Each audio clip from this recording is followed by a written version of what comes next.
"Why is my company's logo on your toolbox?" the CEO asked me loud enough for the whole lobby to hear.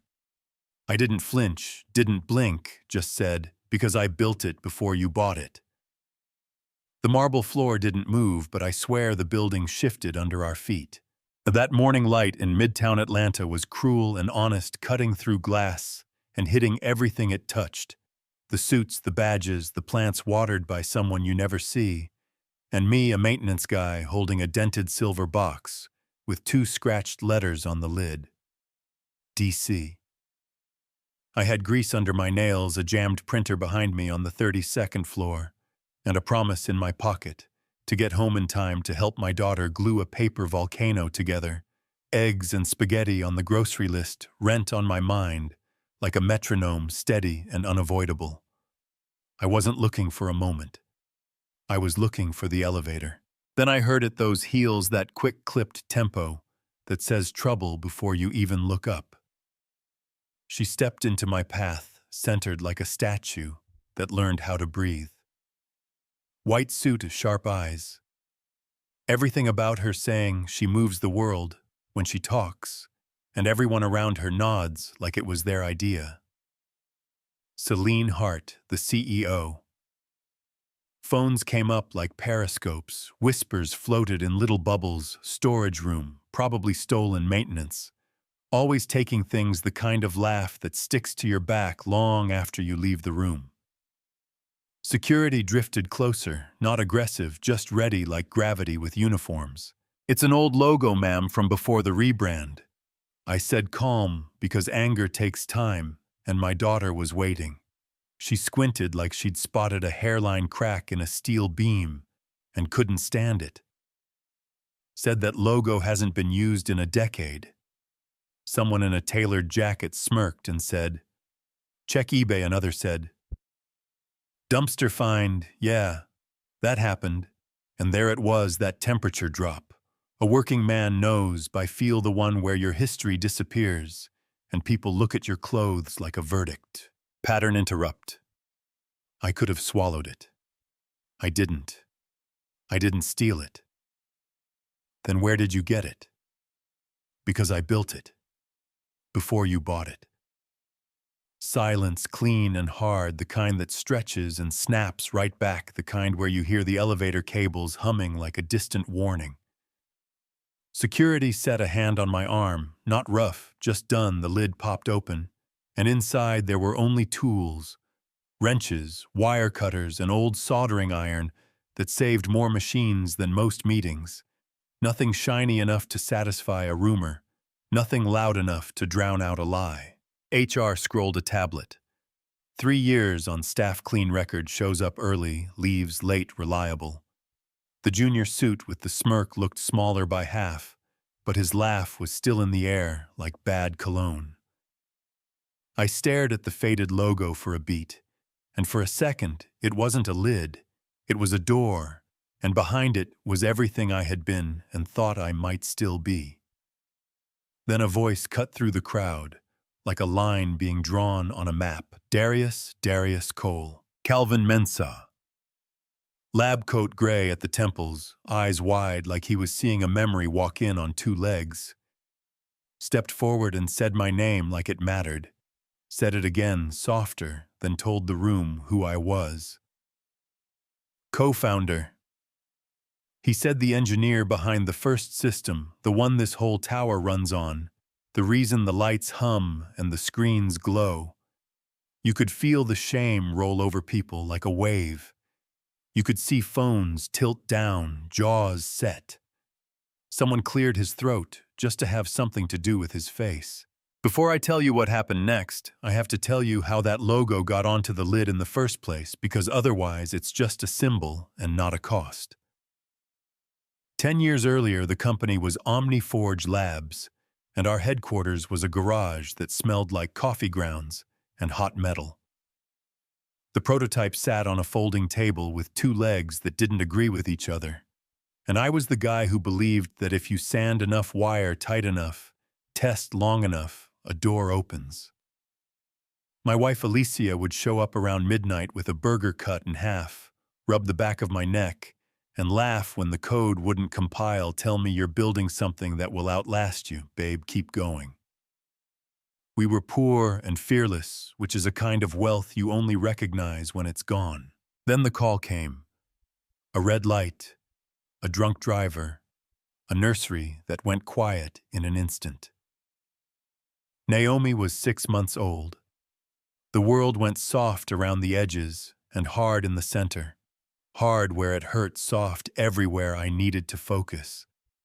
I showed up to meetings with formula on my shirt. I fell asleep on the lab couch holding a baby bottle like a white flag. I missed a pitch because your heart doesn't keep calendar invites. It just breaks on its own time. Investors wanted results. Partners wanted certainty, fear, wanted a clean story, so they forced a buyout while I was underwater. $50,000 for a future I couldn't hold on to, a stack of papers, with my name on every line, my signature looking like a stranger's because my hands were shaking. Do you think that's fair? I signed because babies don't care what your title used to be. They care that you show up at 3:30, that you can afford the good diapers when they get a rash, that the lights stay on. I packed the tools I could afford to keep scratched DC into that lid, like a prayer, and walked out without looking back, because looking back is a luxury when grief is eating you alive. Years passed, rent got paid, smiles came back in little pieces. I fixed machines to keep us fed. I learned how to bake frozen garlic bread without burning it. I got good at volcano models for school projects, and some strange math landed me inside the very building that ran on the bones of what I once built. Maintenance badge, blue coveralls, invisible unless something broke. Back to the lobby. Celine told security to release me. Her voice lower now, a crack in the ice, and Calvin kept talking. The whole thing laid bare in front of people who suddenly remembered they were human. I picked up my box, checked the latches, and did the thing I do best.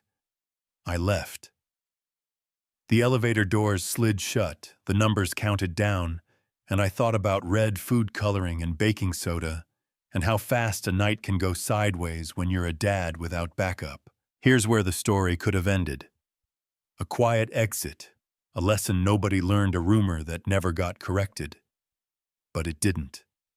She went upstairs and pulled the files, the old partnership agreement with 3 names and 3 signatures, the patents with my initials etched in the margins, the emails where her father called my design a miracle. Then she found the photograph.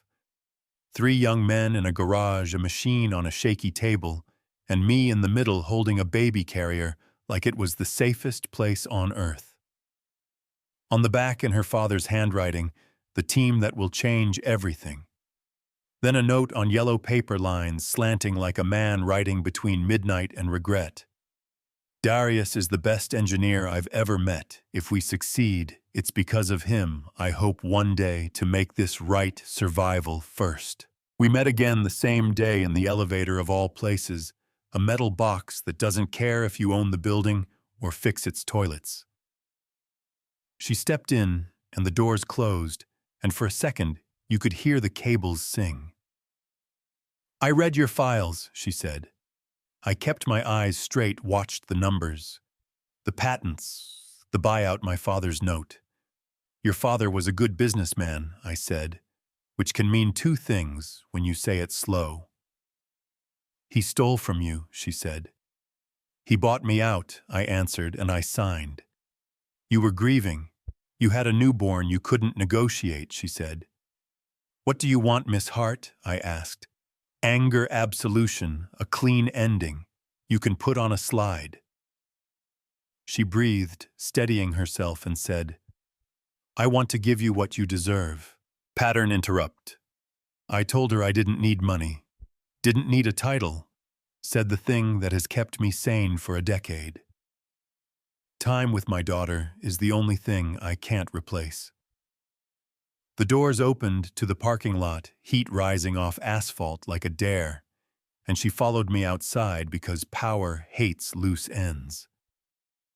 What if I want to build something new with you, not as a payoff, but as a start, she said. I said I'll think about it, because I've learned doors are best left cracked until the room proves itself. Now the twist, and believe me, this one turned everything upside down. Next morning, an older engineer named Jerome walked into the lobby with blueprints under his arm and a black notebook bound with tape. He didn't call me first. He didn't come to stir anything up. He came because he'd heard the story and decided a circle needed closing. He unrolled those drawings on the reception desk, and the lines still sang equations in the margins, measurements corrected in pencil, and that notebook. Pages and pages of next-gen ideas I'd scribbled in the years I chose bottles and bedtime over boardrooms. Circuits I could see but couldn't afford to build leaps that had to wait because a child's life isn't a delay. It's the point. Jerome looked Celine in the eye and said, "Don't give him a nameplate and an apology. Give him partnership, respect, freedom." He said, "Don't fix this with a plaque, fix it with trust." And that's the moment the story flipped for her, not because she was cornered, but because someone handed her proof of a future that still existed, one she couldn't buy without the man who dreamed it. She called an all-staff meeting, packed the auditorium shoulder to shoulder, rumors hanging in the air like fog lights. And she did the rarest thing a leader can do in a building like this. She said out loud, "I was wrong." She put the garage photo up on a huge screen. She put the patents next to it. She read her father's note. She said, "Contempt won't live here, not for job titles, not for uniforms, not on her watch." And she asked me to come in, not to defend myself, but to be seen. I walked in wearing a clean shirt, because Naomi told me to, and Naomi walked in holding my hand, because I asked her to, and the room stood up and the sound of hands hitting hands, filling the air like something breaking and healing at the same time. There was a plaque under a velvet cover. She pulled it back, and it read, "Builder of Beginnings," and I felt my chest go tight, not because of the metal, but because somebody finally said the quiet part out loud. She said she'd offered me the job of Chief Innovation Officer, said I could take it or leave it, and my legacy would still be honored. I didn't say yes on that stage. The lights were hot, and history was heavy. So we talked later with the skyline flooding the windows, the city moving like blood through a body, and she asked me how I wasn't bitter, how I could let go. And I told her something I learned crawling through crawl spaces and raising a kid on a budget. You don't have to own a building. To know your hands poured the concrete, the work still stands, even if your name doesn't. But the people you love, they forget you fast if you don't show up. "I'll accept," I said, on one condition. She tilted her head. "I leave every day at 3:30, no exceptions. I'm a dad first." She smiled like a weight slid off her spine and said, "Deal. Stick around, because what happened next will blow your mind." 6 months later, we launched a line I'd been carrying around in that black notebook, like a promise I was afraid to say out loud. The press called it visionary, competitors called it a problem, I called it work. Then I checked the clock and shut my laptop at 3:28 so I could be in the car by 3:30, traffic be damned, because kids measure love in minutes, not headlines. A reporter asked me what success means now, and I told him the truth that fits in your pocket. I used to think success was everyone knowing your name now. I think it's building something that helps people live a better life and still making it home in time to overcook the garlic bread. You know what I mean? That's the part of the story that lands softly, the part where people nod and feel good, but I promised you the real thing. So here's the edge you can cut yourself on if you're not careful. A man in grief signed away a future for pennies. A company built on his ideas hired him to fix toilets without knowing his name. A daughter learned patience over ramen because her father chose presence over pride. Was it theft or just business? Was it negligence or a system working exactly as designed? Do you believe a signature is consent when a life has just cracked down the middle? Do you think intent matters, that note from a father who hoped to make it right when the fires died down, or do you want the math to balance in public, no matter what it costs in private? If it were you, what would you have done? I didn't sue. Some of you will say I should have. I didn't walk away again. Some of you will say I should have. I didn't demand back pay for a decade. Some of you will say that's the only justice that counts. Maybe you're right. Maybe justice and mercy are two different roads, and I chose the one with a kid waiting at the end of it, steady and bright. Because every time I tried to picture revenge, I saw a clock reading 3:31 and a little girl standing alone by a school gate. Yeah, that happened in my head more times than I can count. And Celine, she made a choice too. She could have lawyered up and locked down. She could have turned the story into a non-disclosure and a smile that never touches the eyes. She could have built a statue without changing a thing, but she didn't. She stood up and said, I was wrong. She changed policy. She cracked a window for air to get in.